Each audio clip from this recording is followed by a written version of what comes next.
Hi everyone, this is Manisha. Welcome to my YouTube channel Manisha study line. आज मैं आप सभी के लिए नवंबर महीने पर आधारित महत्वपूर्ण करंट अफेयर्स बताने जा रही हूँ, जो सभी कॉम्पिटिटिव एग्जाम और जनरल नॉलेज के लिए बहुत ही ज़्यादा इम्पॉर्टेंट है। तो आइए एक एक करके सारे क्वेश्चन को डिटेल्स में जानते हैं।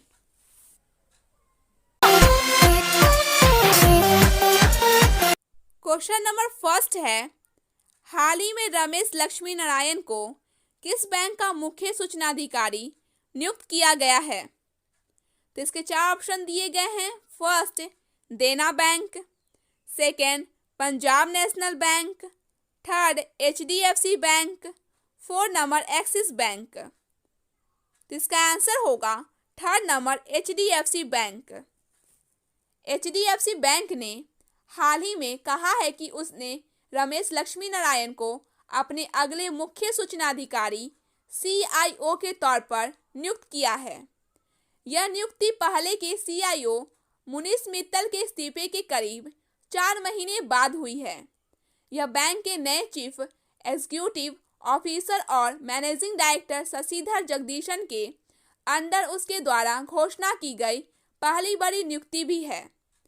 लक्ष्मी नारायण ने रेटिंग एजेंसी क्रिसिल से ज्वाइन किया है, जहां वे चीफ टेक्नोलॉजी एंड इंफॉर्मेशन के पद पर काम कर रहे थे। क्वेश्चन नंबर सेकंड है, निम्न में किस राज्य सरकार ने राष्ट्रीय जल पुरस्कार 2019 के तहत सर्वश्रेष्ठ राज्य श्रेणी में शीर्ष स्थान हासिल किया है?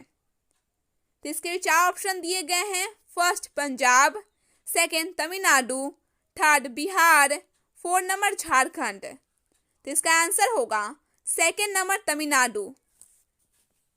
तमिलनाडु सरकार ने राष्ट्रीय जल पुरस्कार 2019 के तहत सर्वश्रेष्ठ राज्य श्रेणी में शीर्ष स्थान हासिल किया है। कुल मिलाकर तमिलनाडु राज्य ने विभिन्न श्रेणियों में 7 पुरस्कार जीते हैं। क्वेश्चन नंबर थर्ड है, सड़क परिवहन और राजमार्ग मंत्रालय ने अधिसूचना जारी कर 4 पहियों वाले सभी वाहनों के लिए किस तारीख से फास्टैग अनिवार्य कर दिया है? 1 मार्च 2021, 1 जुलाई 2021, 1 जनवरी 2021, 1 नवंबर 2021। तो इसका आंसर होगा थर्ड नंबर, 1 जनवरी 2021। देश में 1 जनवरी 2021 से सभी 4 पहियों वाले वाहनों के लिए फास्टैग अनिवार्य होगा। सड़क परिवहन और राज्य मार्ग मंत्रालय ने हाल ही में इसकी अधिसूचना जारी कर दी। इसमें 1 दिसंबर 2017 से पहले बेचे गए M और N श्रेणी के मोटर वाहन 4 पहियों वाले के लिए फास्टैग अनिवार्य किया गया है। बता दें कि इसके अलावा राष्ट्रीय परमिट वाहनों के लिए भी 1 अक्टूबर 2019 से फास्टैग चिपकाना अनिवार्य किया जा चुका है। क्वेश्चन नंबर 4 है, हाल ही में मुख्य सूचना आयुक्त CIC के तौर पर निम्न में से किसने शपथ ली? तो इसके 4 ऑप्शन दिए गए हैं। First, Yashvardhan Kumar Sinha. Second, Rahul Sachdeva. Third, Anil Tyagi. 4, Mohan Agarwal. तो इसका आंसर होगा फर्स्ट, यशवर्धन कुमार सिन्हा। यशवर्धन कुमार सिन्हा ने 7 नवंबर 2020 को मुख्य सूचना आयुक्त CIC के तौर पर शपथ ली। राष्ट्रपति भवन की ओर से जारी बयान में यह जानकारी दी गई है। बयान के मुताबिक राष्ट्रपति रामनाथ कोविंद ने राष्ट्रपति भवन में आयोजित समारोह में सिन्हा को शपथ दिलाई। इस साल 26 अगस्त को बिमल जुल्का का कार्यकाल पूरा होने के बाद 2 महीने से ज़्यादा समय से मुख्य सूचना आयुक्त का पद खाली पड़ा था। सिन्हा ने 1 जनवरी 2019 को सूचना आयुक्त का पद संभाला था। वे ब्रिटेन और श्रीलंका में भारत के उच्चायुक्त के तौर पर सेवाएं दे चुके हैं। क्वेश्चन नंबर 5 है, हाल ही में किस देश के क्रिकेट बोर्ड ने पहली बार महिला निदेशक की नियुक्ति की है? तो इसके 4 ऑप्शन दिए गए हैं। First Pakistan, second Bharat, third Australia, 4 number England. तो इसका आंसर होगा first number Pakistan. Pakistan cricket board PCB ने पहली बार महिला निदेशक की नियुक्ति की है। मानव संसाधन कार्यकारी आलिया जफर पीसीबी के 4 नए निदेशकों में से हैं। उनके अतिरिक्त वित्त कार्यकारी जावेद कुरैशी, अर्थशास्त्री असीम वाजिद जवाद और कारपोरेट कार्यकारी आरिफ सईद की नियुक्त हुई। आलिया जफर और जवाद को 2 साल के लिए नियुक्त किया गया है। पीसीबी के नए संविधान के तहत 4 स्वतंत्र निदेशकों में से एक महिला होना जरूरी है। नेक्स्ट क्वेश्चन है, क्वेश्चन नंबर 6 है, हाल ही में किस टीम ने आईपीएल इंडियन प्रीमियर लीग 2020 का खिताब 5वीं बार जीत लिया है? तो इसके 4 ऑप्शन दिए गए हैं। First Sunrisers Hyderabad, second Mumbai Indians, third Chennai super Kings, 4 number Delhi Capitals. तो इसका आंसर होगा second number Mumbai Indians. Mumbai Indians ने आईपीएल 2020 के फाइनल मुकाबले में दिल्ली कैपिटल्स को 5 विकेट से हराकर 5वीं बार इस लीग का खिताब अपने नाम किया। मुंबई इंडियंस ने साल 2013, 2015, 2017, 2019 और 2020 का आईपीएल खिताब अपने नाम कर लिया और ये सभी 5 खिताब उसे रोहित शर्मा की कप्तानी में मिले। मौजूदा 8 टीमों में से दिल्ली कैपिटल्स, किंग्स 11, पंजाब और रॉयल चैलेंजर्स बेंगलोर ऐसी 3 टीमें हैं जो अब तक एक बार भी आईपीएल का खिताब अपने नाम नहीं कर पाई है। क्वेश्चन नंबर 7 है, हारून इंडिया द्वारा जारी एक रिपोर्ट के अनुसार कौन देश के सबसे बड़े दानवीर हैं जिन्होंने वित्त वर्ष 2019 से 20 में 7,904 करोड़ रुपए दान दिए हैं? तो इसके 4 ऑप्शन दिए गए हैं। First Shiv Nadar, second Mukesh Ambani, third Azim Premji, 4 नंबर अनिल अग्रवाल। तो इसका आंसर होगा थर्ड नंबर अजीम प्रेमजी। आईटी की दिग्गज कंपनी विप्रो के फाउंडर अजीम प्रेमजी भारत के सबसे बड़े दानवीर हैं। उन्होंने पिछले वित्त वर्ष यानी 2019 से 20 में करीब 7,904 करोड़ रुपए दान दिए हैं। हारून इंडिया द्वारा जारी परोपकारियों की सूची में यह बात सामने आई है। एचसीएल टेक्नोलॉजी के शिव नाडर इस सूची में दूसरे स्थान पर हैं। रिलायंस इंडस्ट्री के चेयरमैन मुकेश अंबानी इस सूची में तीसरे स्थान पर हैं। मुकेश अंबानी और उनके परिवार ने 458 करोड़ रुपए का दान वित्त वर्ष 2019 से 20 में किया है। क्वेश्चन नंबर 8 है, राष्ट्रीय शिक्षा दिवस नेशनल एजुकेशन डे निम्न में से किस दिन मनाया जाता है? 10 जनवरी, 12 मार्च, 15 अप्रैल, 11 नवंबर। तो इसका आंसर होगा 4 नंबर 11 नवंबर को। देश भर में 11 नवंबर को प्रत्येक साल राष्ट्रीय शिक्षा दिवस मनाया जाता है। यह दिवस स्वतंत्रता सेनानी एवं भारत के प्रथम शिक्षा मंत्री मौलाना अबुल कलाम आज़ाद की जयंती के अवसर पर मनाया जाता है। मौलाना अबुल कलाम का जन्म 11 नवंबर 1888 को हुआ था। इस दिन शिक्षा के बारे में जागरूकता फैलाने और प्रत्येक व्यक्ति को साक्षर बनाने हेतु विभिन्न कार्यक्रमों का आयोजन किया जाता है। मानव संसाधन विकास मंत्रालय ने साल 2008 में मौलाना अबुल कलाम आज़ाद की जयंती को राष्ट्रीय शिक्षा दिवस के रूप में मनाए जाने की घोषणा की थी। क्वेश्चन नंबर 9 है, पाकिस्तान क्रिकेट बोर्ड ने आगामी दौरे से पहले सभी फॉर्मेट की कप्तानी किसे सौंपने की घोषणा की है? तो इसके 4 ऑप्शन दिए गए हैं। First Babar Azam, second Fakhar Zaman, third Mohammad Amir, 4 नंबर सरफराज अहमद। तो इसका आंसर होगा first Babar Azam. Pakistan cricket board यानी पीसीबी ने बाबर आजम को टेस्ट टीम का कप्तान नियुक्त किया है। इस तरह टी20 और वनडे क्रिकेट के बाद वे टेस्ट टीम के भी कप्तान होंगे। भारतीय कप्तान विराट कोहली और न्यूजीलैंड के कप्तान केन विलियमसन की तरह बाबर आजम भी देश के लिए तीनों फॉर्मेट में टीम के कप्तान होंगे। बाबर आजम ने अनुभवी बल्लेबाज अजहर अली की जगह टेस्ट टीम की कमान संभालने की जिम्मेदारी ली है। क्वेश्चन नंबर 10 है, वित्त मंत्रालय की तरफ से सभी बैंक खातों को किस तारीख तक आधार कार्ड से जोड़ने का निर्देश दिया है?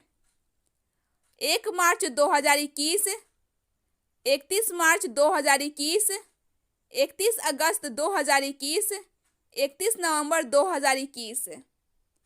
तो इसका आंसर होगा सेकेंड नंबर 31 मार्च 2021 तक।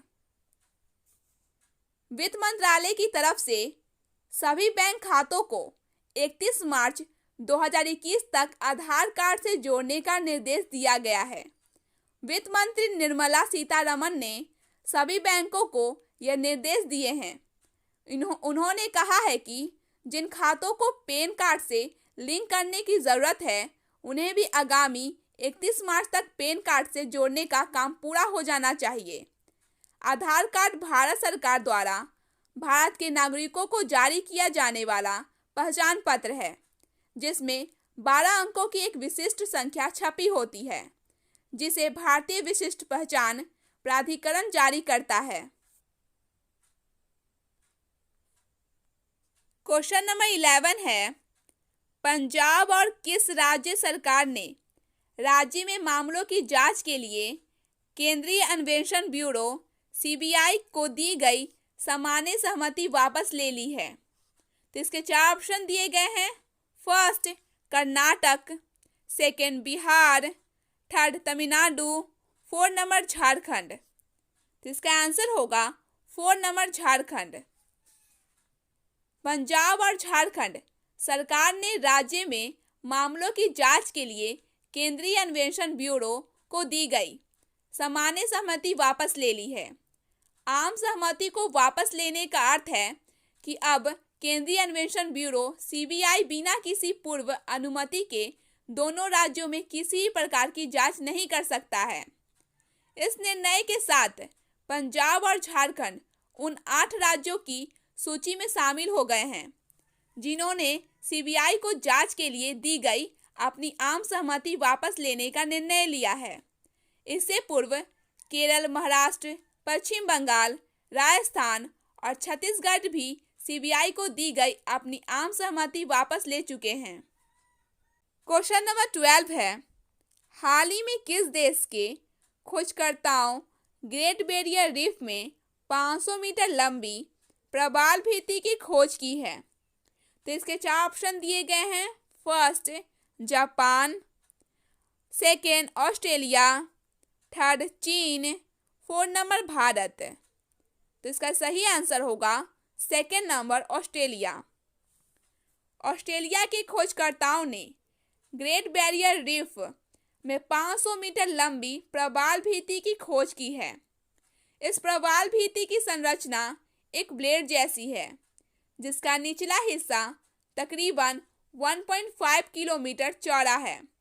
हाल ही में प्रकाशित एक अध्ययन के मुताबिक विगत 30 वर्षों में ग्रेट बैरियर रीफ ने अपनी प्रवाल भित्तियों का 50% हिस्सा खो दिया है।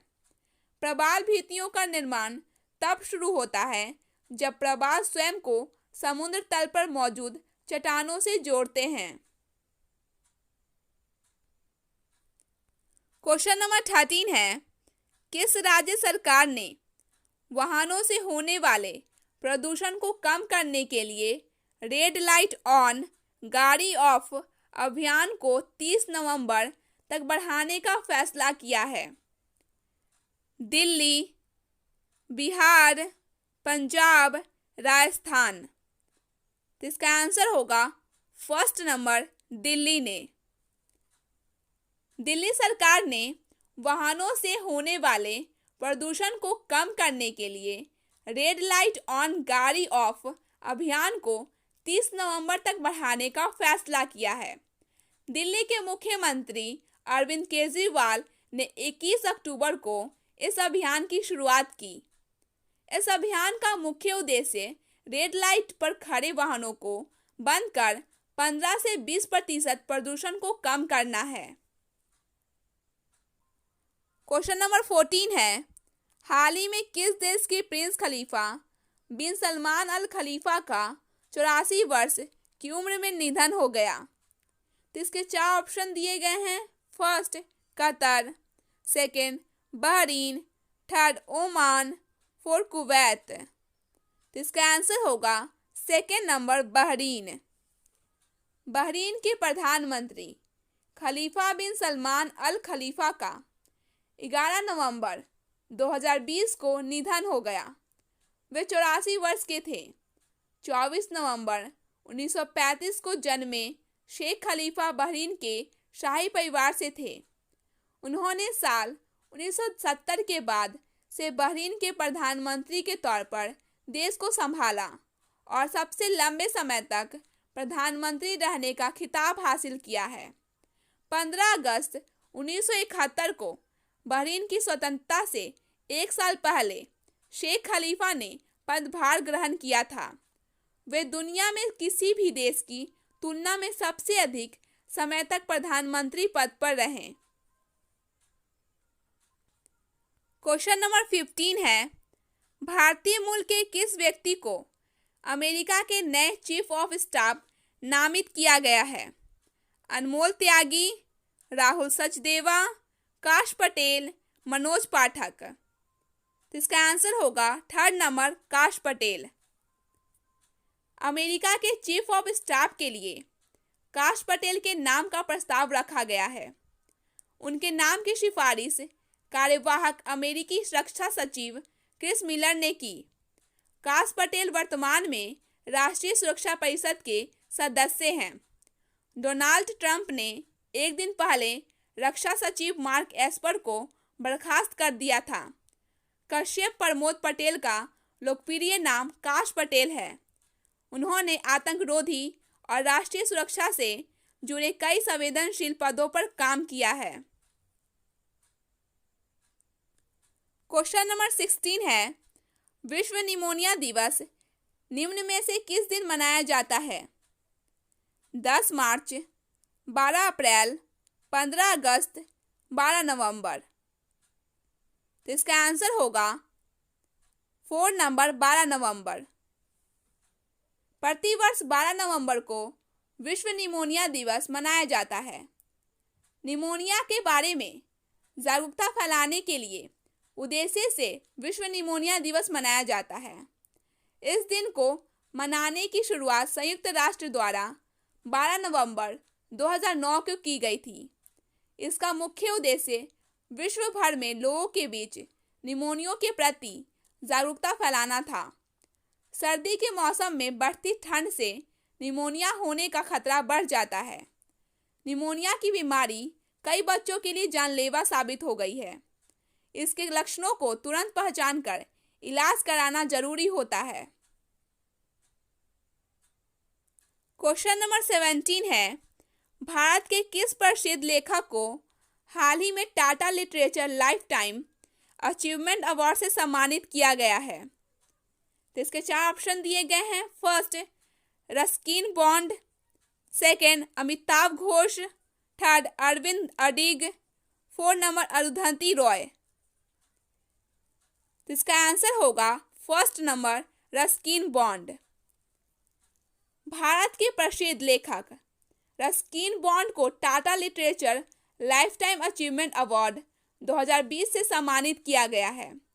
उनके पास बच्चों और वयस्कों के लिए अलग अलग शैलियों में लिखी गई लगभग 100 पुस्तकों के करीब का अनुभव है। बॉन्ड लेखक ने पाठकों की दोनों श्रेणियों को आजीवन प्यार और प्रशंसा में बदल दिया है। भारत में बच्चों के साहित्य के विकास में उनके योगदान के लिए उन्हें भारतीय बाल शिक्षा परिषद द्वारा सम्मानित किया गया है। इसके अलावा उन्हें पद्मश्री और पद्म भूषण से भी सम्मानित किया गया था। क्वेश्चन नंबर 18 है, हाल ही में किस देश ने दुनिया के पहले 6G एक्सपेरिमेंटल उपग्रह को अंतरिक्ष में भेजा है? तो इसके 4 ऑप्शन दिए गए हैं। फर्स्ट नेपाल, सेकेंड चीन, थर्ड रूस, 4 नंबर भारत। तो इसका आंसर होगा सेकेंड नंबर चीन ने। चीन ने दुनिया के पहले 6G उपग्रह को लॉन्च किया है। चीन के प्रांत ताइवान सैटेलाइट लॉन्च सेंटर से 12 अन्य उपग्रह के साथ कक्षा में प्रवेश किया है। इस उपग्रह के सफलतापूर्वक लॉन्च होने के बाद इंटरनेट की स्पीड 5G की तुलना में कई गुना अधिक से डेटा ट्रांसमिशन प्राप्त करने के लिए उच्च आवृत्ति वाले तरंगों का उपयोग शामिल है। यह उपग्रह में फसल आपदा और जंगल की आग की रोकथाम के लिए खासकर उपयोगी साबित होगा। क्वेश्चन नंबर 19 है, भारत और मालदीव के बीच विदेश सचिव हर्षवर्धन श्रृंगला की मालदीव यात्रा के दौरान कितने समझौतों पर हस्ताक्षर किए गए? 7, 8, 4, 3। तो इसका आंसर होगा थर्ड नंबर 4। भारत और मालदीव के बीच विदेश सचिव हर्षवर्धन श्रृंगला की मालदीव यात्रा के दौरान 4 समझौतों पर हस्ताक्षर किए गए। यह समझौता ज्ञापन दोनों देशों के बीच संबंधों को बेहतर बनाने में मदद करेंगे। मालदीव पर्यटन उद्योग कोविड-19 से बहुत बुरी तरह प्रभावित हुआ है और इस वजह से भारत ने सितंबर 2020 में मालदीव को 250 मिलियन अमेरिकी डॉलर का ऋण प्रदान किया है। भारतीय विदेश सचिव ने मालदीव की इंडिया फर्स्ट नीति की सराहना की और यह भी कहा कि यह भारत की नेबरहुड फर्स्ट पॉलिसी जैसी है। क्वेश्चन नंबर 20 है, आर्मेनिया, अजरबैजान और किस देश ने विवादित क्षेत्र नागोर्नो काराबाख में चल रहे सैन्य संघर्ष को समाप्त करने हेतु एक शांति समझौते पर हस्ताक्षर किए हैं? इसके 4 ऑप्शन दिए गए हैं। फर्स्ट चीन, second Japan, third Pakistan, 4 number रूस। तो इसका आंसर होगा 4 नंबर रूस। आर्मेनिया, अजरबैजान और रूस ने विवादित क्षेत्र नागोर्नो काराबाख में चल रहे सैन्य संघर्ष को समाप्त करने के लिए एक शांति समझौते पर हस्ताक्षर किए हैं। वर्ष 1951 में सोवियत संघ के विघटन के बाद शुरू हुए इस विवाद के कारण अब तक हजारों लोगों को अपनी जान गंवानी पड़ी है और इसके कारण बड़ी संख्या में लोग विस्थापित हुए हैं। इसी कारण इस विवाद को बीते हुए वर्षों का सबसे गंभीर विवाद माना जाता है। शांति समझौते के मुताबिक दोनों देश सीमा पर अपनी यथास्थिति बनाए रखेंगे, यानी वे उस क्षेत्रों से आगे नहीं बढ़ेंगे जहां उनकी सेनाएं अभी मौजूद है। तो ये सभी करंट अफेयर्स आप सभी को अच्छी तरह समझ में आ गए होंगे। इसी तरह के स्टडी से रिलेटिव इंटरेस्टिंग वीडियो को देखने के लिए मेरे इस चैनल को सब्सक्राइब करें। तो फिर मिलते हैं नेक्स्ट वीडियो में। Thanks for watching, take care.